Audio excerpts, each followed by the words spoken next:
after it began, we're still fighting the war against the Wuhan virus. It's not over yet. In fact, it's getting worse. In the meantime, the world could be inching closer to a real armed conflict. Tensions are escalating in at least 3 different parts of the globe. I'm sorry, at least 3 hotbeds of confrontation. Troops are being stationed, warships are being deployed, and over the weekend, we witnessed a cyber attack on a nuclear plant. In West Asia, tensions are growing between 2 rival powers, Iran and Israel. One of Iran's main nuclear facilities suffered a cyber attack. It is blaming Israel for this, and Israel is not denying it. The second conflict is brewing in the South China Sea. Several weeks ago, Chinese maritime militia swarmed the disputed waters. Now the United States has sent its warships to the South China Sea. The American Navy is conducting drills. The PLA is ramping up its own deployments. The sea is on the boil. The third tinderbox is the Ukraine border. By the end of March, reports say some 20,000 Russian troops were moved to the border with Ukraine with heavy weaponry. Now, one Ukrainian soldier has died in artillery fire. The situation is tense. These are 3 different conflicts in 3 different parts of the world. What is common between them?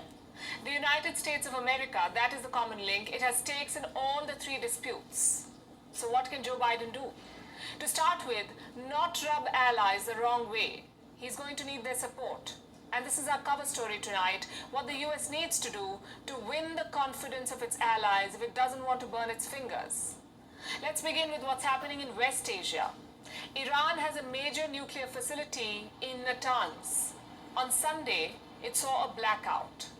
This is the facility we're talking about. It's a uranium enrichment site. It is located about 250 kilometers south of Iran's capital, Tehran.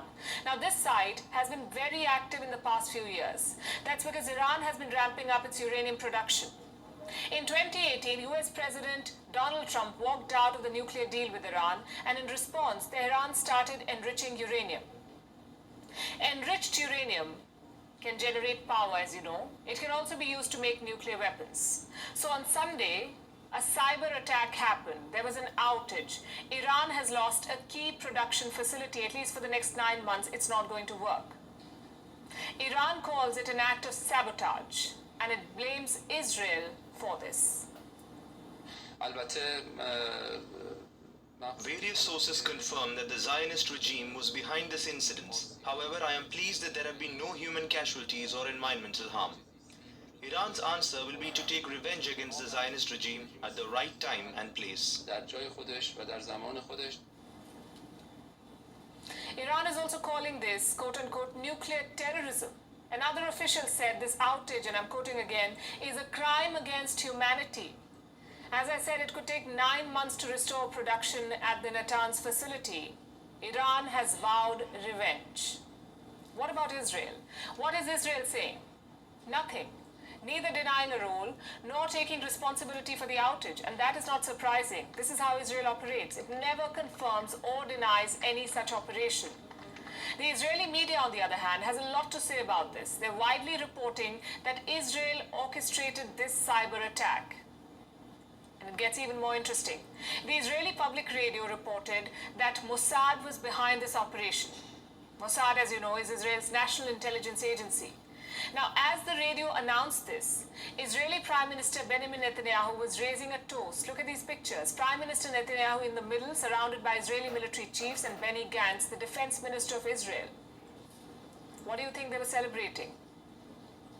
Netanyahu has not taken responsibility for the attack. Perhaps he did not have to. The pictures say it all. But Netanyahu did choose to send a message to Iran from this undisclosed location. The fight against Iran's nuclearization and its proxies, the fight against Iranian arming, is a massive task. The situation that exists today doesn't mean it will be the same tomorrow. It is very difficult to explain what we've done here in this transition from nothingness, from complete helplessness that nothing compares to in the history of nations, to being the world power. Yes, world power, which we've built here. Definitely a regional power, but in certain areas, a world power. The timing of this outage/attack was significant. It happened on the same morning when US Secretary of Defense Lloyd Austin was in Israel. As he landed, Iran was beginning to report about the blackout. What was Austin's response? A declaration of America's quote-unquote ironclad commitment to Israel. But when he was asked specifically about Iran and the cyber attack, he did not have very much to say. I'm aware of the reports. I really don't have anything to add on Natanz. In terms of, our efforts to engage Iran in diplomacy on the JCPOA, those efforts will continue, and I'm very obviously supportive of the President's efforts to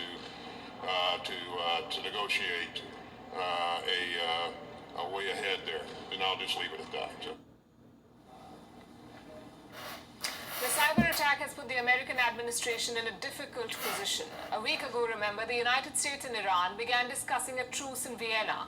And Israel was not happy about this. It doesn't want the nuclear accord to be revived. It doesn't want Joe Biden to be talking to the Iranians. Now, what is Israel's problem with Iran? In a nutshell, existential. Both countries have vowed to wipe each other off the face of the earth. Now, with this attack, or outage, Israel seems to have sent a message to Washington that it is determined to stop or delay any efforts to restore the Iran nuclear deal. The hardliners in Tehran are going to push for revenge. This could complicate any further negotiations for America.